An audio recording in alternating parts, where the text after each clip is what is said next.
In today's video, we're taking a look at how to make DIY disinfectant wipes. Easy and simple.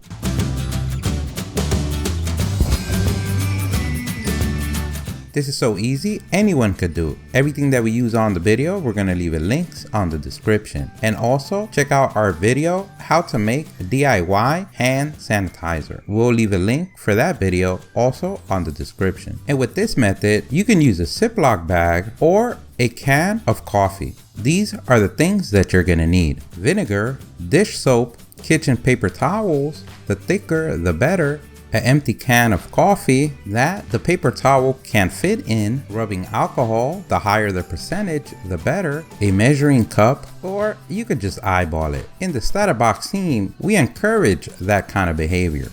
And optional are a Ziploc bag if you're not using a coffee can, lemon or lime for a few drops, or you can replace that with your favorite essential oil or the one that you have on hand. And you would also need a knife and a spoon. And your last ingredient is water.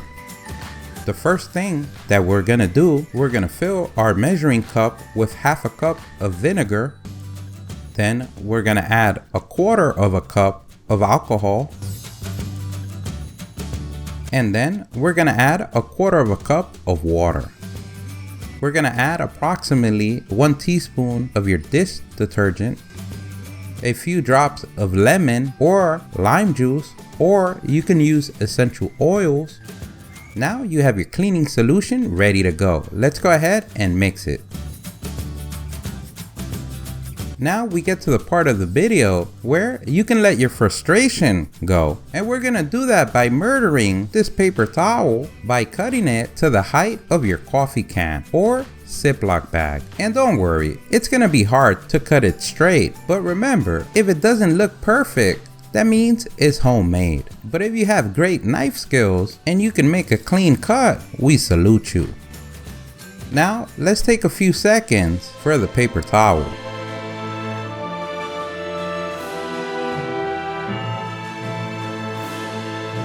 Let's get back to business now. Let's take your coffee can and we're gonna make a slit on the top. And this is gonna make it easier to remove each wipe every time. And also a key component of the disinfecting power of this solution is keeping your wipes wet. So you don't want to make a big hole. Or if using a Ziploc bag, you always want to keep it airtight. And remember, as best as you can, we encourage mistakes. We're ready to place the paper towel on the coffee can or Ziploc bag. Let's go ahead and take this paper towel to the jacuzzi. We're gonna pour the liquid all around the paper towel slowly. And this is gonna make sure that every inch is gonna get saturated with the liquid. And we're not leaving any liquid behind on our watch. We wait a few seconds so the paper towel can fully absorb the liquid, and this is going to make it easier to remove the roll from the center of the paper towel. Once you do that, you can go ahead and take a piece of the corner and pull it up. Let's go ahead and place the lid back and pull the paper through the lid. Another option that you have, if not making the slit on the lid, you can just open the can and close the can and take the wipe that you need. If you do have a coffee can, you can use the Ziploc to save the other paper for the next batch that you make. Or you can have 2 of them going at the same time, one on the coffee can and one on the Ziploc bag. And you know guys, girls, both or none, that here at the StatUpBox team, we love you. So we want you to take care of yourself, be safe, and don't forget, if you liked the video, please give us a thumbs up. That really helps. If you have any questions, place them in the comment section below. Don't forget to subscribe, follow us on social media. Thank you for watching, and here's a link to our latest video.